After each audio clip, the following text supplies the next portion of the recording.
হঠাৎ আতঙ্ক ছড়ালো দেশের রাজধানী দিল্লিতে। লালকেল্লা সংলগ্ন এলাকায় একটি গাড়িতে বিস্ফোরণের ঘটনা ঘটেছে। বিস্ফোরণের ফলে আগুন ধরে যায় কাছাকাছি থাকা বেশ কয়েকটি গাড়িতে। দমকলের একাধিক ইঞ্জিন দ্রুত ঘটনাস্থলে পৌঁছে আগুন নিয়ন্ত্রণে আনে। ঘটনায় একজনের মৃত্যু হয়েছে এবং বেশ কয়েকজন আহত হয়েছেন বলে পুলিশ সূত্রে জানা গেছে। আহতদের দ্রুত নিকটবর্তী হাসপাতালে ভর্তি করা হয়েছে। ঘটনাস্থল ঘিরে রেখেছে পুলিশ এবং নিরাপত্তা বাহিনী। প্রাথমিকভাবে বিস্ফোরণের কারণ এখনো জানা যায়নি। বিস্তারিত তদন্তে নেমেছে দিল্লি পুলিশ, সহায়তায় রয়েছে এনআইএ এবং এনএসজি। গোটা এলাকায় নিরাপত্তা জোরদার করা হয়েছে এবং পরিস্থিতি সম্পূর্ণ নিয়ন্ত্রণে রয়েছে বলে জানানো হয়েছে।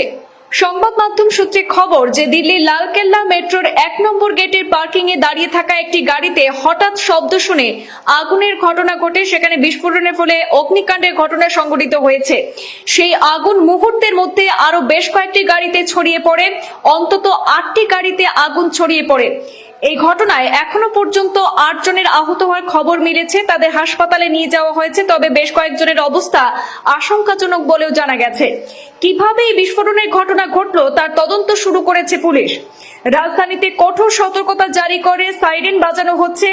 দিল্লি দমকল বিভাগ সূত্রে জানা গিয়েছে যে লালকেল্লা মেট্রো স্টেশনের 1 নম্বর গেটের কাছে একটি গাড়ি পার্ক করা ছিল, আর সেই গাড়িতে বিস্ফোরণের ফলে আগুনের সেখানে সূত্রপাত ঘটে।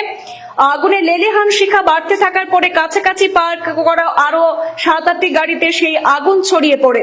প্রথমে ঘটনাস্থলে দমকলের 5টি ইঞ্জিন পৌঁছায়, পরে আরো 2টি ইঞ্জিন সেখানে পৌঁছায়। বিশেষ নিরাপত্তা বাহিনী এবং তদন্তকারী সংস্থার টিমও ঘটনাস্থলে পৌঁছেছে। দিল্লি পুলিশের তরফে ঘটনাস্থল ঘিরে রাখা হয়েছে। পরিস্থিতি নিয়ন্ত্রণে আনতে আপ্রাণ চেষ্টা চালাচ্ছে দমকল বিভাগ। এছাড়াও দিল্লির বিভিন্ন প্রান্তে জারি করা হয়েছে হাই অ্যালার্ট।